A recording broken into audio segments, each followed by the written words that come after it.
Bismillahirrahmanirrahim. Assalamualaikum warahmatullahi wabarakatuh.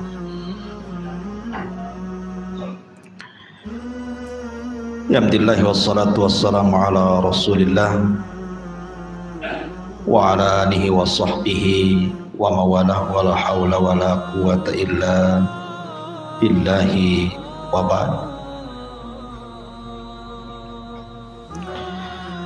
Qala Allah azza wa jalla ya ayyuhalladzina amanu taqullaha haqqa tuqatih wa la tamutunna illa wa antum muslimun.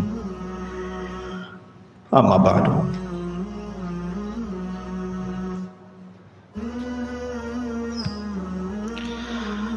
Baik, kita lanjutkan kajian kita, masih membahas tafsir singkat dari surah Al-Baqarah, dan kita masuk pada ayat ke-91. A'udzubillahi minasyaitonirrajim. Bismillahirrahmanirrahim.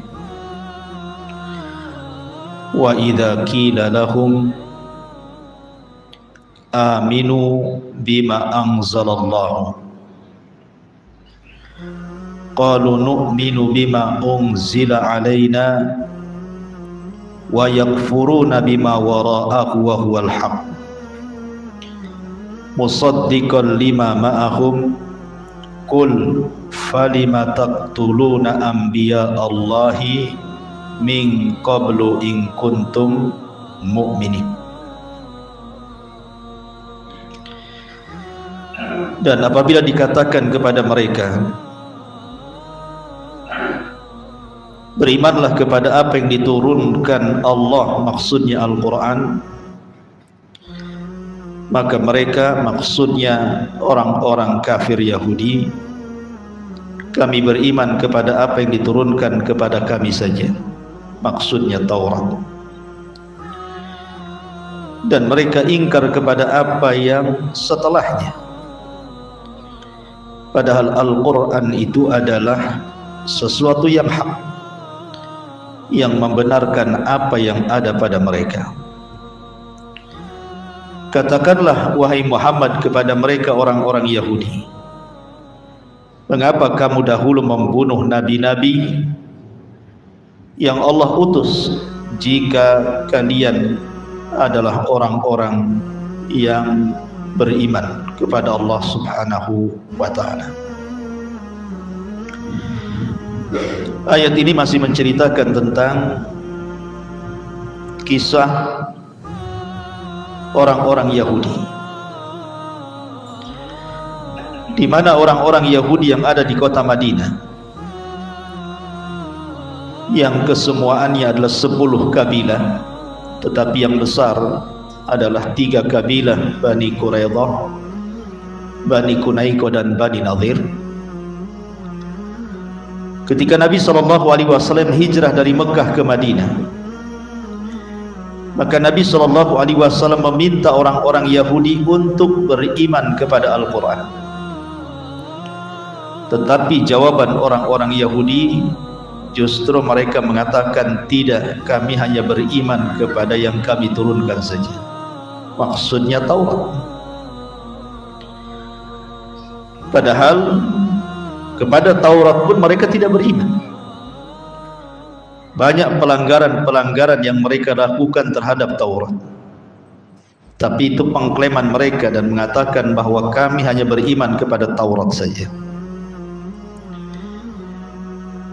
Makanya Allah Subhanahu wa ta'ala kemudian mengatakan, wa yakfuruna bima wara'ahu wa huwal haqq. Karena mereka hanya beriman kepada Taurat saja, maka apapun yang datang setelahnya mereka ingkar. Ketika diutus kepada Bani Israel Isa bin Maryam, mereka juga tidak beriman dengan Isa, bahkan menuduh Isa itu anak zina dan ibunya wanita pelacur, serta mereka tidak mengakui hukum yang ada pada Injil.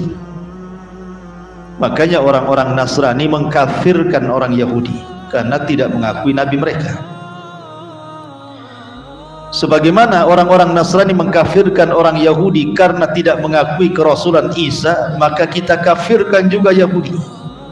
Kenapa? Karena tidak mengakui kerasulan dan Al-Quran kita. Begitu juga kita kafirkan orang Nasrani, karena mereka juga tidak mengakui kerasulan kita.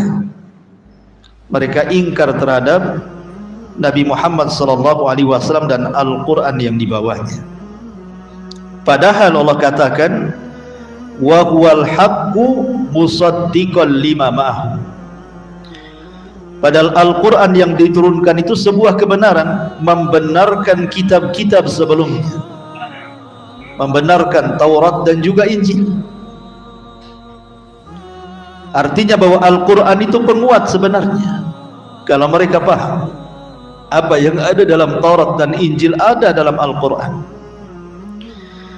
Makanya kemudian Allah Subhanahu wa ta'ala ingin membuktikan kepada orang-orang Yahudi itu, kalau kalian benar mengikuti Taurat, lalu kenapa kalian, kakek buyut kalian dahulu, mereka membunuh para nabi? Bukankah nabi-nabi yang dibunuh itu adalah nabi-nabi yang mengajarkan Taurat? Kalian mengklaim kalian hanya mengikuti Taurat saja dan tidak mau ikut Al-Quran. Lalu kenapa kakek buyut kalian yang mereka jauh lebih hebat dibandingkan kalian membunuh para nabi, sementara para nabi itu memikul Taurat di pundak mereka? Allah katakan, kul falima taqtuluna anbiya Allah min qablu in kuntum mu'minin. Katakan ya Muhammad, mengapa kalian wahai orang-orang Yahudi dahulu kala nenek moyang kalian membunuh nabi-nabi yang Allah utus jika kalian mengklaim kalian beriman kepada Taurat? Ma'asyiral muslimin yang dimuliakan Allah Azza wa Jalla, saya akan contohkan pembunuhan para nabi di zaman dahulu oleh orang-orang Yahudi. Di antara 25 nabi dan rasul, ada seorang nabi yang bernama Yahya ibnu Zakaria. Yahya ibnu Zakaria, atau orang-orang ahli kitab, mereka menyebutnya dengan Yuhanna al-Ma'madan.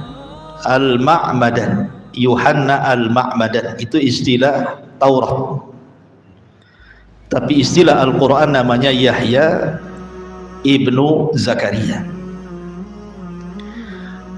Allah Subhanahu wa ta'ala berfirman tentang Yahya ibn Zakaria ini,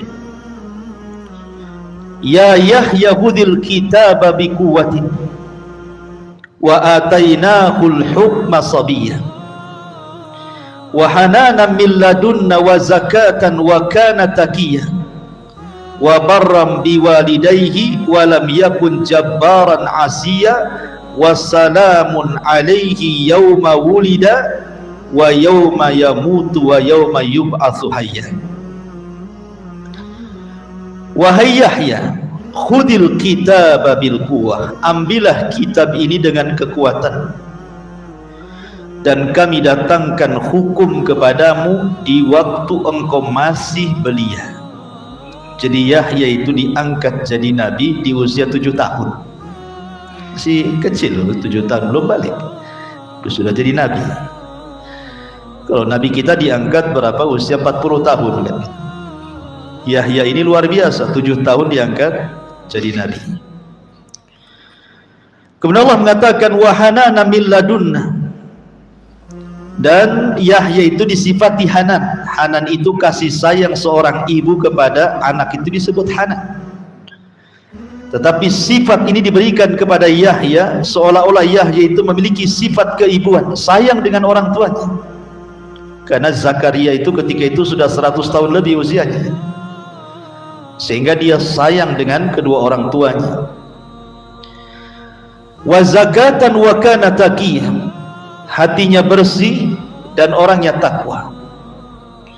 wa barram biwalidayhi, orangnya sangat birrul walidain, walam yakun jabbaran asiyah, dan dia bukan orang sombong lagi bukan ahli maksiat.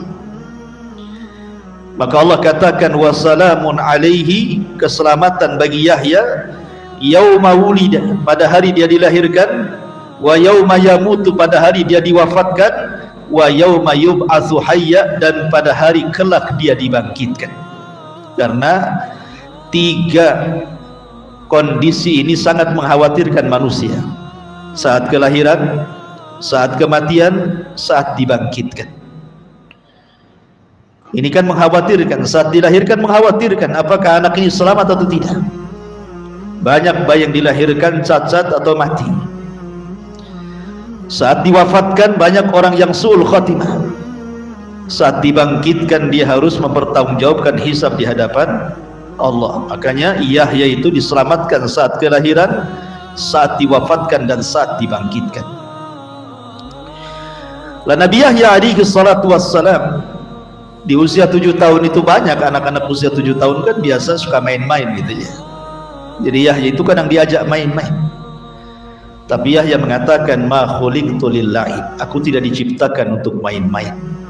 Kira-kira anak antum kalau ngomong begini kasih dia apa tuh? Aku tidak diciptakan untuk main-main kata. Kalau anak sekarang aku diciptakan untuk main-main bah kata. Terbalik. Jadi Yahya itu memang sejak kecil dididik oleh Zakaria untuk menjadi ubad, ahli ibadah, dan orang yang sangat lembut dicintai Bani Israel, mulai dari rakyat biasa sampai pejabat sampai raja suka dengan Nabi Yahya karena kelembutannya. Beda dengan Zakaria, agak keras. Apalagi kalau Yahya itu diingatkan dengan soal urusan neraka dan juga kematian, langsung menangis. Menangisnya bukan sehari 2 hari, bisa 3-4 hari dia menangis karena teringat dengan kematian. Makanya Nabi Zakaria itu kalau berkhutbah mengingatkan Bani Israel tentang neraka dan sorga, kematian dan sakaratnya, dia lihat-lihat dulu ada anaknya enggak tahu. Kalau enggak ada anaknya dia ceramah dia. Kalau ada anaknya dia enggak mau menyinggung masalah kematian dan soal neraka, karena tahu kalau Yahya mendengar ceramahnya soal itu, maka dia akan hilang berhari-hari hanya menangis saja. Sampai dikisahkan suatu hari Yahya ini mendengar ceramah ayahnya Zakaria tentang kematian dan neraka, hilang 3 hari, padahal masih anak-anak. Dicari oleh Zakaria itu, rupanya ada di dalam hutan. Dia sudah menggali kuburannya sendiri, kemudian dia duduk di dalam kuburan itu sambil menangis. Kata Nabi Zakaria, ada apa dengan kamu hai putraku Yahya? Kata Yahya, tadzakartul maut, aku ingat kematian. 3 hari menangis ya. Ya wajar, nabi-nabi dahulu luar biasa. Lah Nabi Yahya ibn Zakaria ini, ma'asyiral muslimin yang dimuliakan Allah Subhanahu wa taala, adalah orang yang sejak dalam kandungan ibunya dialah orang yang pertama kali menyaksikan kenabian Isa bin Maryam, sama-sama dalam perut Isa dalam perut Maryam, sementara Zakaria dalam perut istri Zakaria. Kemudian istrinya Zakaria ngomong sama Maryam bahwa aku merasakan bayi dalam perutku ini sujud kepada bayi dalam perutmu, katanya, menunjukkan bahwa Yahya sudah mengakui dalam perutnya ke Rasulan Isa gitu. Padahal dia juga seorang nabi dan rasul. Ada yang mengatakan pengikutnya disebut as-sabiin gitu ya. Dan ini sudah saya jelaskan khilaf tentang as-sabiin ini. Ma'asyiral muslimin yang dimuliakan Allah Azza wa Jalla, yang ingin saya ceritakan adalah kematiannya, bukan sejarahnya. Sesuai teks Al-Quran, di mana Allah Subhanahu wa taala menyinggung orang-orang Yahudi dan mengatakan, "Qul falima taqtuluna anbiya Allah in kuntum mu'minin." Katakan ya Muhammad kepada mereka orang-orang Yahudi, kenapa bapak buyut kalian membunuh para nabi? Jadi kita akan fokus kepada cerita pembunuhan Yahya ibnu Zakaria. Ma'asyiral muslimin yang dimuliakan Allah Azza wa Jalla, di Damaskus ada seorang raja namanya Haddad ibnu Hadar. Dalam istilah Taurat disebut Herodus. Itu raja berkuasa saat itu. Raja ini menyukai seorang wanita. Masalahnya wanita ini masih mahram dia, anak putri dari saudarinya. Dan dalam agama Bani Israel atau ajaran Yahya ibn Zakaria, haram, tidak boleh menikahi seorang mahram. Dalam agama kita juga nggak boleh menikah dengan seorang mahram gitu ya. Tapi karena raja ini sudah jatuh cinta dengan wanita itu, akhirnya sang raja meminta kepada Yahya ibn Zakaria untuk menikahkan mereka berdua. Ya, secara otomatis tak mau. Karena bagaimanapun syariat Yahya tidak boleh menikah dengan wanita yang ada hubungan mahram. Akhirnya kemudian tersebarlah berita bahwa raja akan mengingkari wanita yang merupakan mahramnya. Tersebar kemana-mana. Yahya dipaksa tidak mau juga. Namanya hukum ya tetap hukum. Selembut apapun Nabi Yahya alaihi salam, kalau soal hukum tegas dia. Haram ya haram, halal ya halal gitu maksudnya. Akhirnya kemudian wanita ini marah karena Yahya tidak mau menikahkan dirinya dengan sang raja. Karena dendamnya kepada Nabi Yahya, karena dia yang berfatwa haramnya menikah dengan yang mahram, akhirnya fatwanya menyebar di tengah-tengah Bani Israel, merasa malu dia. Kemudian dia ngomong kepada sang raja, saya tidak akan jadi menikah dengan kamu. Sang raja kaget, sementara dia sudah cinta. Akhirnya kemudian sang raja terus membujuk wanita ini dan akan mengupayakan bahwa kita akan menikah. Akhirnya wanita ini mensyaratkan, boleh engkau menikah dengan saya, tapi maharnya kepala Yahya ibnu Zakaria. Maharnya harus berupa kepala Nabi Yahya. Pada awalnya sang raja tidak mau, bagaimanapun dia menghormati Nabi Yahya. Gak mungkin dia membunuh seorang nabi. Dia tahu Nabi Yahya nabi. Tapi karena sudah tergila-gila dengan seorang wanita, apapun bisa saja dilakukannya. Kayak antum kalau sudah gila dengan seorang wanita, laut pun diseberangi, gunung pun didaki, bahasanya kan gitu. Gelap pun diterobos gitu, kuburan pun dilewati bahasanya kan gitu. Pokoknya nekat kalau orang sudah cinta itu. Tentu cinta buta di sini. Akhirnya sang raja memerintahkan seluruh prajuritnya untuk menangkap Yahya ibn Zakaria. Berangkat para prajurit ini. Dalam riwayat Yahya ketika itu berada di Masjid Baitul Maqdis, sedang sholat di mihrabnya. Tiba-tiba kemudian Baitul Maqdis dikepung oleh prajurit sang raja ini. Ketika Yahya ibn Zakaria sedang sholat, ditangkap. Kemudian dibawa ke istana. Sesampainya di istana, kemudian raja disuruh membunuh Yahya dengan meletakkan bejana dari emas. Darahnya disuruh ditampung di bejana emas itu. Betul-betul akhirnya Yahya pun digorok lehernya, kemudian darahnya bercucur di bejana emas, terlepaslah kepala dari badannya. Subhanallah, tragis pembunuhan seorang nabi. Kemudian jasadnya ini dikirim kepada ayahnya Zakaria. Anda bisa bayangkan, Nabi Zakaria tiba-tiba datang kepadanya badan tanpa kepala.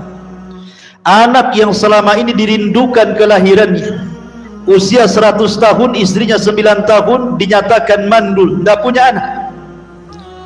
Tapi berkat nilai sebuah doa, ketika dia melihat Maryam, kok ada makanan musim dingin di musim panas, makanan musim panas di musim dingin. Kemudian Zakaria mengatakan, ini dari mana makanan ini wahai Maryam? Maka Maryam mengatakan huwa min indillah, ini semua datang dari Allah Azza wa Jalla. Zakaria berpikir bahwa tidak mustahil makanan yang di musim dingin ada di musim panas, atau sebaliknya Allah pun bisa mengabulkan keinginannya memberikan seorang putra kepada dirinya. Sejak itulah Zakaria tidak pernah keluar dari mihrabnya, beribadah, berdoa sampai akhirnya Allah Subhanahu wa taala menghabar gembirakan kepada Zakaria akan kelahiran Yahya. Ya Zakaria, inna nubashiruka bi gulamin ismuhu Yahya. Wahai Zakaria, kami beritakan gembira kepadamu akan kelahiran Yahya. Bayangkan, anak yang ditunggu-tunggu. Belum lagi anak ini usia 7 tahun jadi nabi. Belum lagi anak ini sangat birrul walidain. Belum lagi sangat berakhlak dan dicintai manusia. Tiba-tiba datang kepadanya jasad tanpa kepala. Sedihnya kayak apa coba? Kematian orang tua musibah, kematian pasangan musibah, tapi tidak lebih musibah dari kematian seorang anak. Karena tidak ada gantinya. Kalau istri antum meninggal, besok antum sudah lamar tetangga antum yang lainnya. Tapi kalau anak yang meninggal, tidak ada gantinya. Itu yang dirasakan Zakaria luar biasa, kepedihan, keperitan, kesedihan yang mendalam akan kematian Yahya ibn Zakaria. Dikirim jasad tanpa kepala, coba ya. Subhanallah. Ini kezaliman, ikhwan. Jangan lagi kepada seorang nabi. Membunuh yang bukan nabi saja zalim, apalagi dibunuh seorang nabi. Apakah masuk di akal Allah akan mendiamkan perkara ini? Tidak. Allah mengatakan wala tahsabannallaha ghafilan amma ya'malu zalimun. Jangan kau sangka Allah diam kepada orang-orang yang melakukan kezaliman. Allah berfirman dalam hadis kursi, man 'ada li waliyan faqad adzantuhu bil harbi. Siapa yang memerangi waliku, dia mengumandangkan perang bersama aku, kata Allah. Al jaza min jinsil amal kama tadinu tudan. Sebuah balasan itu pasti ada balasan yang setimpal. Sebagaimana engkau melakukan kepada seseorang dengan sesuatu, maka Allah pun akan memperlakukan hal yang sama dengan kita. Apa yang terjadi? Ketika kepala Yahya itu sudah dipenggal, ikhwan, diletakkan di bejana dari emas, tosh. Kemudian orang-orang berusaha untuk membuang darahnya, tapi darah seorang nabi tidak bisa tertumpah di bumi. Dia ngambang, nggak mau tumpah ke bumi. Orang-orang berusaha menyiramnya, makin tinggi darahnya. Dalam riwayat, darahnya ketika tumpah ke bumi, tiba-tiba kemudian darah itu mendidih, dan itu tidak bisa dihentikan bertahun-tahun. Tanda bahwa di situ kematian seorang nabi. Lah ketika kemudian dipenggal kepala Yahya itu, terjadi gempa hebat dalam istana. Wanita yang meminta kepada sang raja untuk membunuh Yahya dan menjadikan kepalanya menjadi mahar, tiba-tiba bumi terbelah, terperosok wanita ini ke dalamnya. Terperosok sampai ke pusar, sampai ke dada, sampai tinggal kepalanya. Karena bumi sudah terbelah, dia masuk tinggal kepalanya. Maka orang-orang berusaha menolongnya, tapi tidak bisa. Maka orang-orang kemudian mengatakan penggal saja lehernya, selamatkan yang ada. Akhirnya dipenggal juga leher wanita ini. Daripada masuk ke tanah, nggak ada yang diambil, penggal juga lehernya. Sebagaimana dia memerintahkan Nabi Yahya dipenggal lehernya, dia pun kena penggal lehernya. Begitulah Allah Subhanahu wa taala memberlakukan hukum karma di sini. Ma'asyiral muslimin yang dimuliakan Allah Azza wa Jalla, dalam riwayat yang lain, versi Taurat tentunya, bahwa sang raja ini Herodes, ataupun wanitanya namanya Herodia. Herodia ini wanita anak dari seorang pelacur. Jadi ada seorang pelacur yang sangat cantik sekali, naksir Yahya ibn Zakaria. Tapi Yahya itu tidak ada kecintaan kepada seorang wanita. Makanya Allah mengatakan wa hasuran wa nabiyan minas salihin. Dia hasur. Hasud itu artinya tidak ada keinginan kepada wanita. Dia tidak sama sekali, hatinya hanya diberikan kepada Allah Azza wa Jalla.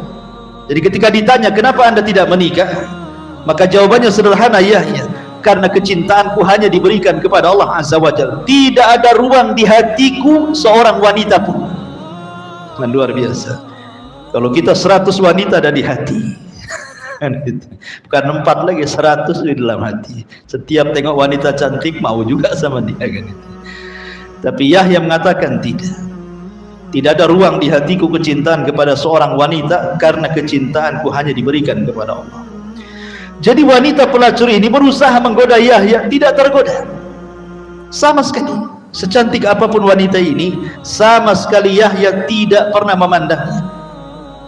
Raja suka pula dengan wanita ini, tapi wanita ini suka pula dengan Nabi Yahya. Lama-lama kemudian keinginannya tidak terpenuhi, dendam dia sama Yahya. Ya, cinta ditolak, bukan dukun bertindak, lain lagi ceritanya.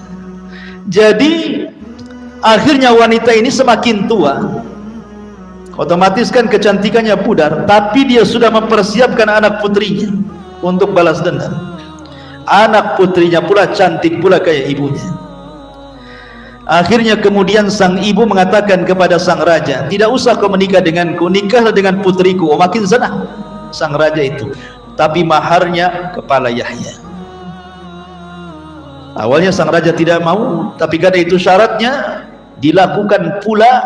Akhirnya Yahya dibunuh di Baitul Maqdis sedang sholat di mihrabnya, dipenggal kepalanya, dibawa ke istana raja. Masyarul muslimin yang dimuliakan Allah Azza wa Jalla, akibat perbuatan ini maka Allah Subhanahu wa ta'ala azab orang-orang ini. Azab orang-orang ini.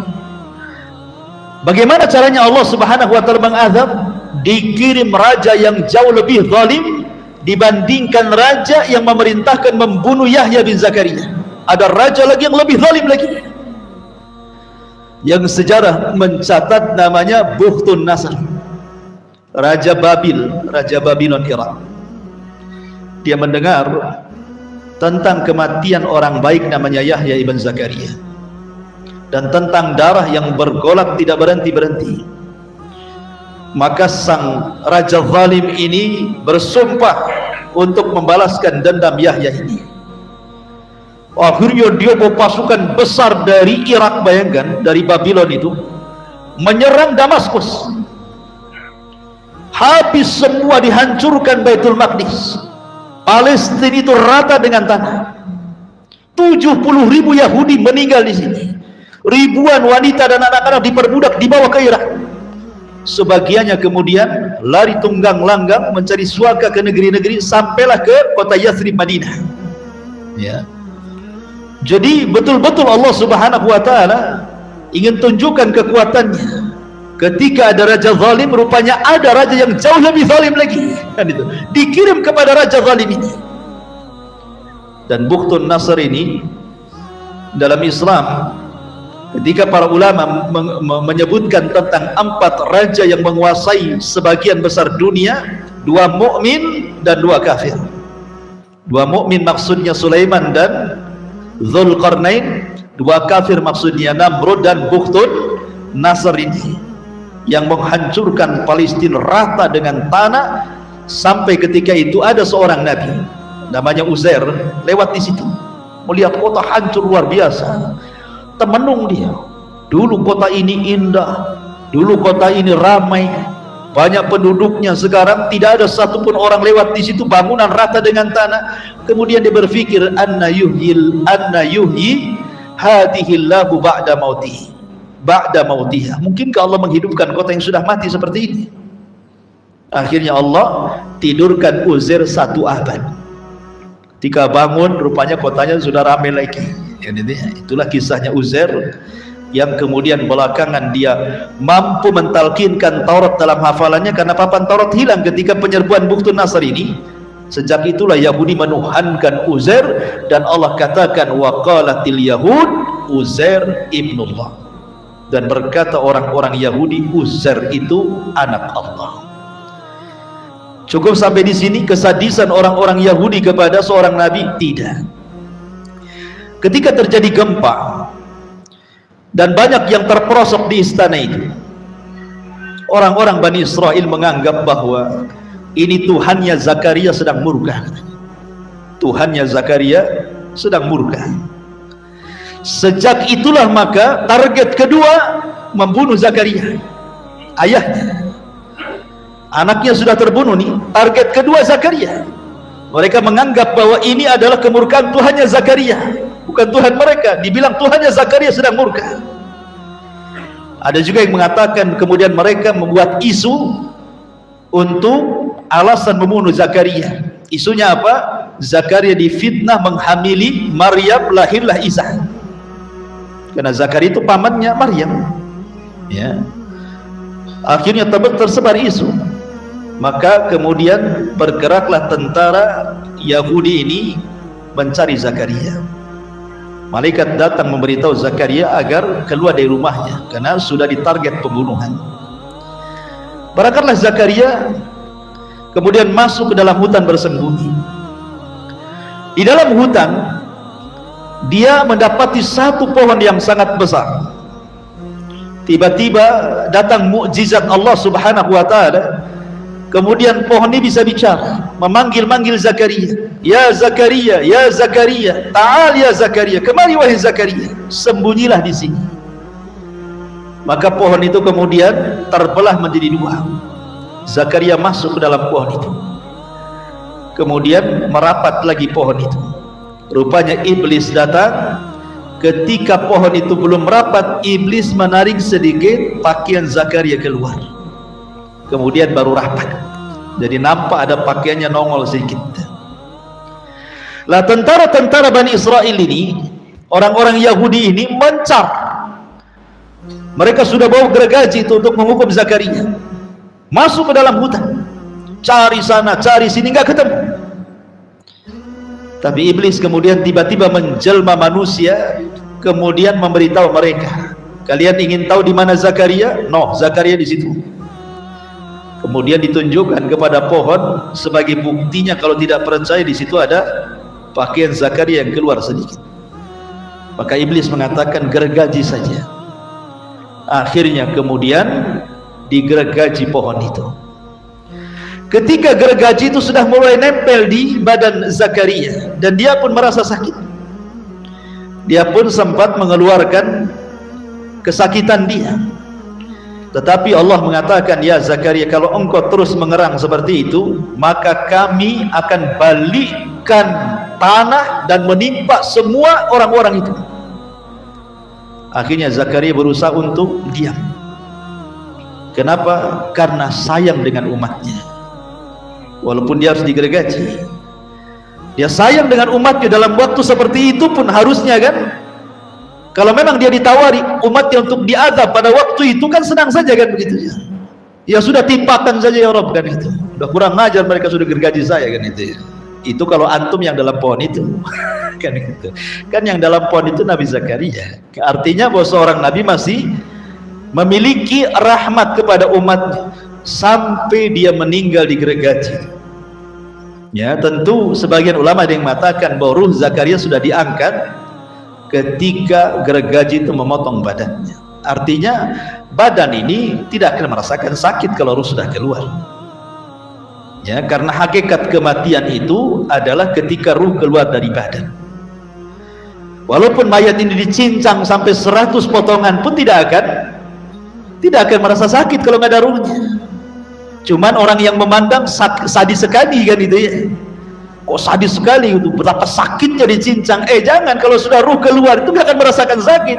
Mau dibotang banting kayak apapun, badan itu tidak akan merasa sakit. Yang merasa sakit itu kalau ruhnya di situ. Kalau ruhnya sudah nggak ada, mau digergaji, mau dipotong, mau dimutilasi, ya nggak akan terasa apa-apa. Namanya badan. Badan hanyalah badan. Ya, yang merasakan sakit itu kan ruhnya. Artinya bahwa lihat sampai sedemikian rupa orang-orang Yahudi ini membunuh anaknya, kemudian naik lagi ke bapaknya. Cukup sampai di sini? Tidak. Ya. Target mereka adalah Isa bin Maryam. Kan itu kan sezaman tuh. Isa, Zakaria, Yahya itu satu zaman karena masih ada hubungan kekerabatan. Karena yang merawat ibundanya Isa adalah Zakaria, Maryam bintu Imran. Jadi kemudian para pejabat ini khawatir kalau seandainya Isa ini mengompori manusia untuk balas dendam karena kematian kerabatnya Yahya dan juga orang yang paling berjasa yang telah merawat ibundanya Maryam, Nabiullah Zakaria alaihi salatu wassalam. Maka kekhawatiran itulah yang mendorong kemudian target ketiga adalah pembunuhan kepada Isa ibnu Maryam. Maka diutuslah tentara Romawi, tentara orang-orang Nasrani untuk membunuh Isa bin Maryam. Ketika Isa sudah tahu dari malaikat Jibril bahwa dia akan menjadi target ketiga pembunuhan, maka Isa mengumpulkan Hawariyun, orang-orang pilihannya yang berjumlah 12 orang. Hawariyun dikumpulkan di markasnya. Kemudian Isa mengatakan kepada Hawariyun, siapa di antara kalian yang mau kuserupakan wajahnya dengan wajahku, aku akan jadikan dia temanku di surga. Tapi risikonya dia akan ditangkap, dibunuh dan disalib. Maka yang paling muda dari Hawariyun bangkit dan mengatakan, ana ya Isa, jadikan aku, serupakan aku dengan kamu. Maka Isa mengusap wajahnya dan tiba-tiba mirip dengan Isa bin Maryam. Ketika kemudian sudah ada calon pengganti Isa bin Maryam, maka Isa pun kemudian di tengah-tengah mereka kemudian berbaring, kemudian tidur. Disitulah Allah subhanahu wa ta'ala angkat Isa dalam posisi tidur ke langit. Inni mutawaffika wa rafi'uka ilayya. Kami tidurkan engkau wahai Isa dan kami angkat ke langit. Datanglah pasukan itu, tapi sebelumnya Isa sudah mengatakan kepada 12 Hawariyun untuk berpencar, berdakwah ke desa-desa, kecuali satu orang yang diserupakan dengan Isa. Dialah yang ditangkap, dialah yang dibunuh, dialah yang disalib, sehingga orang-orang Yahudi mengklaim qatalnal masih ibn Maryam, kami telah membunuh Isa bin Maryam. Allah jawab dalam Al-Quran, wa ma qataluhu wa ma sallabuhu walakin syubbiha lahu bal rafa'ahu Allahu ila sama. Isa tidak dibunuh, Isa tidak disalib, bahkan Isa diserupakan, bahkan Allah angkat Isa ke langit. Allah angkat Isa ke langit. Sudah Isa, kan? Karena Isa ya Isya juga jadinya. Jadi sudah selesai. Subhanakallah bihamdika asyhadu an la ilaha illa anta astaghfiruka wa atubu ilaik. Allahu ta'ala. Assalamualaikum warahmatullahi wabarakatuh.